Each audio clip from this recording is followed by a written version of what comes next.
예, 안녕하세요. 예, 저작권법 강의를 맡은 이한결입니다.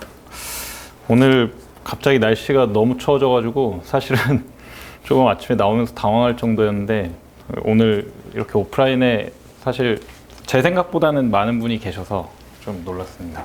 평일에 저녁에 사실 지금 강의를 진행하고 있는데, 평일 저녁에 이렇게 시간 내시는 게 참 쉽지 않다는 걸 저도 잘 알고 있고, 그래서 저도 이제 좀 더 열심히 이렇게 잘 해보도록 하겠습니다. 일단 저는 이름은 아시겠지만 이한결이고, 요게 이제 제 그 강의용 말하자면 이메일인데, 일로도 뭐 질문이라든지 아니면 뭐 여러 가지 궁금한 것들을 언제든지 물어보시면은 제가 최대한 확인되는 대로 이제 회신을 이제 드릴 수 있도록 하겠습니다. 네. 일단 저는 간단하게 소개드리면, 저도 공대를 나와서 2012년도에 49회 시험 합격을 했습니다. 그때만 해도 사실은 이 선택 과목이라는 게 PF가 아니고 점수제여서, 기본적으로 전략이 민소 엄청 잘 보고 특상을 약간 꽈락은 일단 넘기고 적당히 쓰고, 그 다음에 이제 선택 과목에서 90점 이상을 맞아버리는 걸 보통 목표로 했는데, 이제 PF로 그때도 이제 그 논란이 계속 있었어요.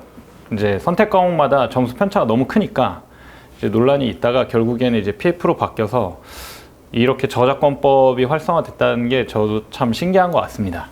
저는 기본적으로 일단 먼저 그 선택 과목 선택에 대해 먼저 말씀을 드리면은, 아마 지금 이제 오프라인으로 들으시는 분들 제가 사실 미리 여쭤보진 못했는데, 아마 기본적으로 선택 과목에 대해서 어느 정도 좀 이미 확실하게 선택을 내리신 분들이 많을 것 같긴 해요. 근데 이제 또 온라인으로 처음 들으시는 분들이라든지 아니면 지금도 고민하신다면은, 제가 생각했을 때 이제 선택 과목 어떻게 선택을 하면 되냐.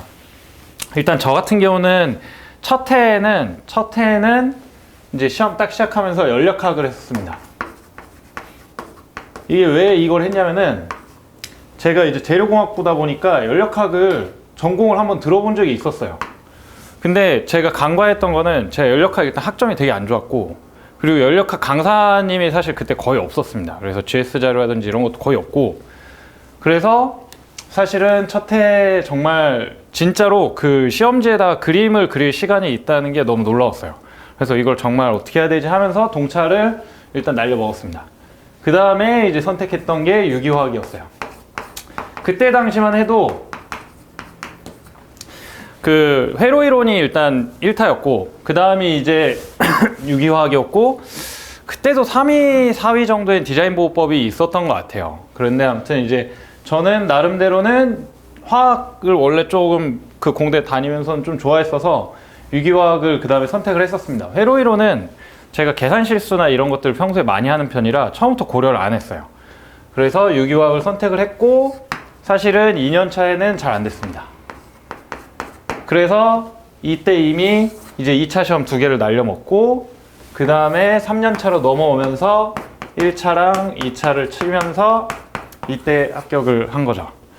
이때 일단은 사실 제일 많이 바뀌었던 거는, 뭐 이따가 저작권법 공부 방법을 간단하게 얘기하면서 말씀을 드리겠지만, 그 살다 보면은 귀인이 한 명씩 찾아옵니다. 귀인이 한 명씩 찾아오는데, 저도 이때쯤 넘어가면서 이제 같이 스터디 하는 이제 형이 한 명 있었는데, 지금도 굉장히 친하게 지내는 형이 있었는데, 그 형이랑 같이 하면서 되게 공부 방법을 많이 바꿨어요. 요때 그 형이랑 또 원래 공부를 같이 하던 형이 이제 그 형 먼저 이제 2년 만에 합격을 해서 나가면서 책을 저한테 다 주고 가서, 그걸 보고 되게 많이 깨달았어요. 아, 뭔가 잘못됐다, 내가 공부 방법이.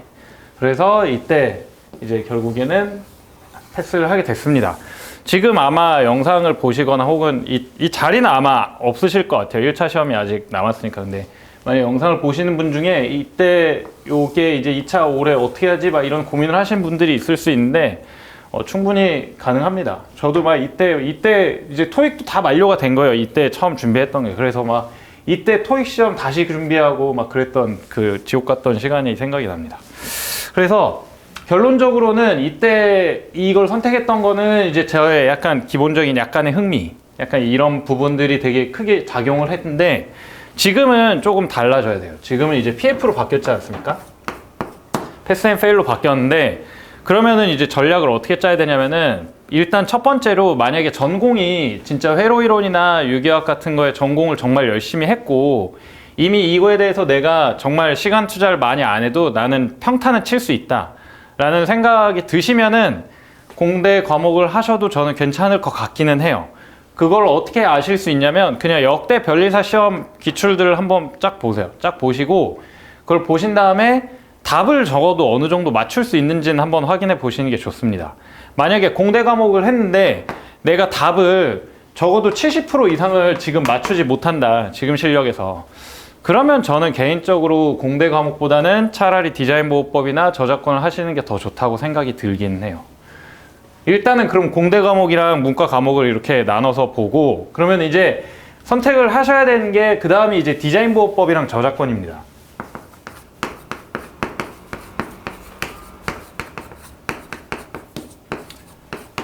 이 무슨 차이가 있냐면 일단 첫 번째로 디자인보호법의 장점은 특허 상표랑 상당히 유사해요. 여러분들이 이미 1차 때 공부를 하신 게 있으니까 아무래도 그런 부분 때문에 더 친숙하게 공부하실 수도 있고 이해도가 충분히 훨씬 빠를 겁니다. 왜냐하면 법조문을 굉장히 자세히 보셨을 거기 때문에 충분히 이제 빠르게 보실 수 있다는 장점이 있고, 저작권법은 이따 말씀드리겠지만 디자인보호법에 비해서는 공부할 양이 일단 적어요. 뭐가 적냐면은 제일 크게 다른 점은 디자인보호법은 약간 상표법, 특허법이랑 비슷하게 특허보다는 상표랑 거의 비슷하게 약간 상표도 보면은 유사 여부에 대한 판례를 굉장히 잘 알아야 되잖아요. 그런 것처럼 디자인보호법 같은 경우도 이러한 케이스 사례들 판례를 많이 봐야 됩니다. 그래서 이거에 대해서 판례가 어떻게 설치하는지나 이런 부분들을 봐야 될 게, 판례를 봐야 될 게 굉장히 많아요. 근데 저작권 같은 경우는 기본적으로 일단은 절차 부분이 다 빠지고요. 디자인보호법 같은 경우는 이제 특허법이나 상표법처럼 일종의 절차가 같이 섞여 있습니다. 근데 저작권은 절차가 싹 빠지기 때문에 그 부분에서 훨씬 일단 양이 일단 반으로 줄긴 해요. 그러니까 날짜 같은 걸 신경 쓸 필요가 거의 없어요. 특허나 상표는 여러분 해보신 분들이 있을 테니까 날짜가 되게 중요한 경우들이 많습니다. 특히 특허는 날짜 가지고 장난을 많이 쳐요. 근데 저작권은 사실은 날짜가 중요한 케이스는 거의 없어요. 거의 저는 일단 본 적은 없는 것 같습니다. 뭐 아주 특별한 경우를 제외하곤. 그래서 그런 부분에서 양은 되게 적습니다. 양은 적은데 문제는 뭐냐면 개념이 좀 다르다 보니까 이거를 잘 이해를 하면서 가면은 훨씬 이게 양이 적을 수 있는데, 이게 이해를 뭔가 제대로 하지 못하면서 이걸 그냥 좀 이제 그냥 뭔가 외워야지 이 생각으로만 그냥 가다 보면은 사실은 이게 개념이 좀 생소하면서 답안지 쓰는 게 좀 꼬일 수가 있어요. 답안지 쓰는 게 좀 꼬이다 보면은 외워야 될 게 많아졌다고 느낄 수도 있고, 그래서 생각보다 양이 많을 수 있습니다. 그래서 저라면은 사실은 디자인이냐 저작이냐 뭐가 더 낫냐라고 물어보면 솔직하게는 잘 모르겠어요. 솔직하게는 저라도 똑같이 고민을 했을 것 같아요. 지금 저는 이제 저작권도 다 뭔가 어떤 시험인지 알고 있고 공부량도 알고 있고 디자인보호법도 공부량도 알고 있고 다 알고 있는데도 제가 진짜 수험생이라면은 뭘 선택해야 될지는 저도 좀 고민이 될 것 같습니다. 그래서 기본적으로는 이건 성향을 따라서 가시면 될 것 같아요. 디자인보호법 같은 경우는 내가 좀 더 날짜 같은 거 외우고 그런 거 절차 같은 거에 대해서 되게 내가 강하다 이러면은 디자인보호법 가시는 것도 저는 나쁘지 않은 선택이라고 생각을 합니다. 근데 나는 일단 공부 방법 좀 공부량을 좀 확 줄여서 이걸 내가 PF로 그냥 넘겨버려야겠다. 약간 그리고 나는 어느 정도 이런 법리적인 거를 볼 때 뭐 어느 정도 내가 이렇게 외워야 될 부분하고 안 외워야 될 부분을 좀 어느 정도 분간을 할 수 있다. 약간 이러면은 전 저작권을 선택하시는 것도 좋은 방법이라고 생각이 됩니다. 그래서 만약에 이런 선택이 고민이 되시면은 뭔가 왜 고민되는지나 이런 것도 저한테 뭐 물어보시면은 제가 그런 부분들은 좀 최대한 좀 잘 설명드릴 수 있도록 할게요. 그래서 요걸 먼저 말씀드리고 그 다음에 제가 첫 시간은 일단은 한 절반 정도는 이런 좀 저작권의 일반적인 부분이랑 이런 공부나 답안지 어떻게 써야 되는지 이런 일반적인 부분들을 좀 말씀드릴 거고요.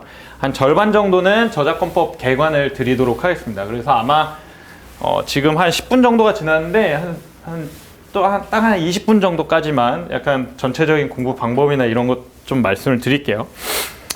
그래서 일단은 이제 공부를 처음 이제 2차 과목을 들어가시는 분들이라든지 이런 분들이 항상 고민하시는 게 공부를 어떻게 할 것이냐, 약간 이런 부분들이 되게 많아요. 특히 저도 처음 2차 시험 공부를 준비할 때 특히 더 많이 그랬던 것 같은데, 일단 기본적으로 일단 기본적인 공부를 고시 공부를 한다고 했을 때는 일단 생활 패턴을 먼저 단순화 시켜야 됩니다. 생활 패턴을 단순화 시켜서 저 같은 경우는 어떻게 했었냐면은 기본적으로 8시부터 11시 반까지는 무조건 어떤 일이 있어도 도서관에 있는다라는 원칙은 세웠어요.